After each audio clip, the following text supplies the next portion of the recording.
நேரம். ஹலோ வணக்கம் மேடம். வணக்கம் ஐயா, எங்க இருந்து பேசுறீங்க? மேடம் கள்ளக்குறிச்சில இருந்து பேசுறேன் மேடம். யாருக்காக ஐயா பார்க்க போறீங்க? பையனுக்கு பார்க்கணும் மேடம். பையனுக்கு அவங்க பிறந்த தேதி சொல்லுங்க. 28/11/2019 மேடம். 28/11/2018. 19 மேடம். பிறந்த நேரம் 2 PM. 2 PM. பிறந்த இடம் ஐயா? கள்ளக்குறிச்சி. கள்ளக்குறிச்சி. ராசி நட்சத்திரம் சொல்லுங்க ஐயா. மேடம் மீன லக்னம், ராசி தனுஷ், மூல நட்சத்திரம் மேடம். தனுஷு ராசி, மூல நட்சத்திரம். என்ன கேள்வி கேட்கணும் ஐயா? தம்பி எப்படி எதிர்காலம் எப்படி இருக்குன்னு கேட்கணும் மேடம் ஐயா. நல்லா இருப்பீங்க. தனுசு ராசி. வணக்கம் ஐயா. நல்லா இருப்பீங்க, ரொம்ப நல்லா இருப்பீங்க. உங்க ஆன்லைன் கிளாஸ் மாணவருங்க, இப்பதான் ஜாயின் பண்ணிருக்கேன். ஆன்லைன் கிளாஸ் மாணவரா? பேர் சொல்லுங்க. ரகுநாத் ஐயா. எனக்கு நான் போன क्वेश्चन கூட ஆன்சர் கரெக்ட்டா சொன்னேன். என்னன்னு சொன்னீங்க ஐயா. அப்படியா? போன கேள்வியே வந்த உடனே கேள்வி கேட்டிங்களா? 118 கிளாஸ் என்னமோ ஆயிருக்குன்னு நினைக்கிறேன்.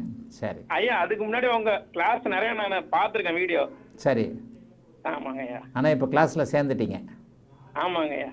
சரி, இந்த அமைப்புல பாருங்க. உங்க ஐயால என் நேம் 2 தடவை சொல்றீங்க, அதுவே எனக்கு பெரிய கொடுப்பணுங்க ஐயா. நல்லா இருப்பீங்க, நல்லா இருப்பீங்க. நல்ல கேள்வி கேட்டவங்கள நான் செலக்ட் பண்ணி பதில் சொல்றது உண்டுதான். ஆமாங்க, அன்னைக்கு ஒரு 20 பேர்ல நான் ஒரு ஆளுங்க ஐயா.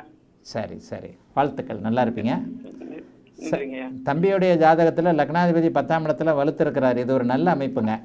அதாங்க ஐயா. இப்ப 8ஆம் அதிபதி குட்டி சுக்கிரன் தசை எப்படி இருக்குன்னு கேட்கலாங்க. அதெல்லாம் பரவாயில்ல. 31 வயசோட உங்களுக்கு, அதாவது சூரிய தசை கூட அப்படி ஒன்றும் பெரிய கெடுதலை பண்ணாது. இந்த மாதிரியான அமைப்புகள் இருந்தால் சட்டம் சார்ந்த துறைகள், நீதித்துறை, பேங்கிங் இப்படி வந்துடும்.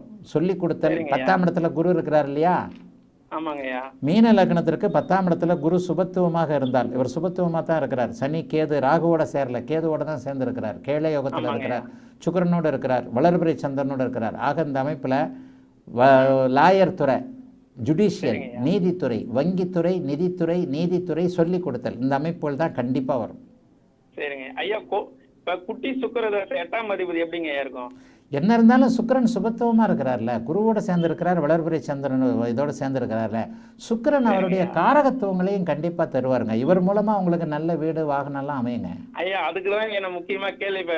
நீங்க ஏற்கனவே சொல்லியிருக்கீங்க குழந்தைங்க கார் வாங்காத இல்லையா, அதனால தகப்பன் வாங்குறோம்னு சொல்லி. வாங்கத கண்டிப்பா காரகத்துவங்களை செய்வாரு.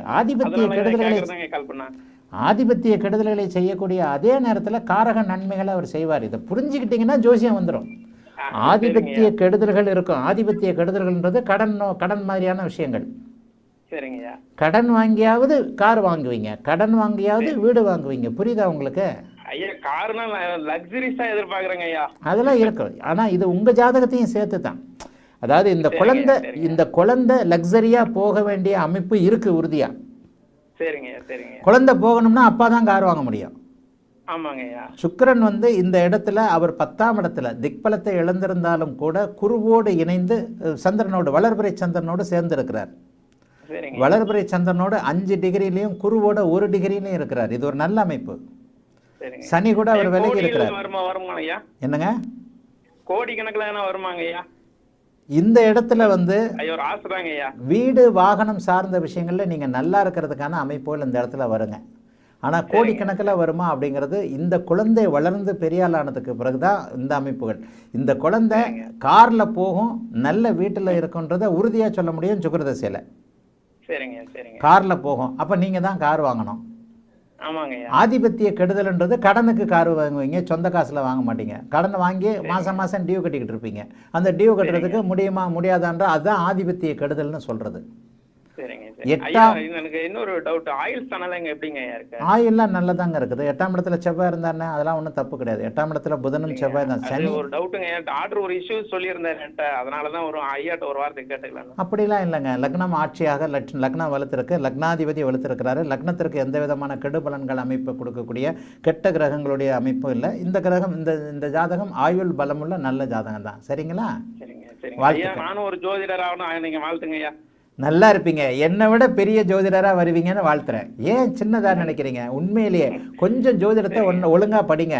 என்னை விட ஒரு 300-400 பேரை நான் செலக்ட் பண்ணி வச்சிருக்கிறேன். பெரிய ஆளாக வருவீங்க. நான் தான் ஏதோ சந்தர்ப்பத்தின் வசமாக வந்துட்டேன். ஆனால் உண்மையான திறமசாலிகளாக என்னுடைய சீடர்கள், என்னுடைய சிஷ்யர்கள் வருவீங்க. நான் இன்னும் ஒன்று சொல்லிக்கிறேங்க, நீங்கள் தப்பாக நினைக்காதீங்க. நான் உங்க 1 இயருக்கு முன்னாடி உங்களையும் எனக்கு பிடிக்காது. சொல்லுங்க. ஆ. ஆமாங்க ஐயா, நான் ஓப்பன் எல்லாம் இப்ப நீங்க சொல்லுவீங்கல்ல சுபத்துவம் நான் கிரியேட் பண்ணது அப்படின்னு நீங்க சொல்லுவீங்களேங்க ஐயா. ஆமா.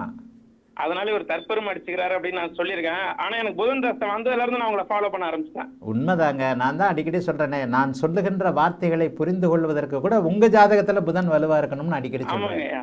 சரிங்களா? ஆமாங்க. ஜோதிடன் ஆக முடியும் தவறா உங்களுக்கு. நினைக்காதீங்க ஐயா, நான் இதை சொன்னேன்னு. அதெல்லாம் ஒன்றும் கிடையாதுங்க. உண்மை உள்ளதை தானே சொன்னீங்க. நானே உண்மையை பேசுகிற ஆள் தானே. ஜோசியத்தில் நான் பொய் சொல்ல மாட்டேன்னு எத்தனையோட சொல்லியிருக்கிறேனே. பரவாயில்ல. ஆனா எனக்கு புதன் தசை வந்த பிறகு நான் உங்களை ஃபாலோ பண்ணேன். கண்டிப்பாக என்னுடைய கருத்துக்கள், என்னுடைய அமைப்புகளை நீங்கள் புரிஞ்சுக்கிறதுக்கும் புதனுடைய ஒரு அமைப்பு வேணும்ன்றதை அடிக்கடி சொல்கிறேன்.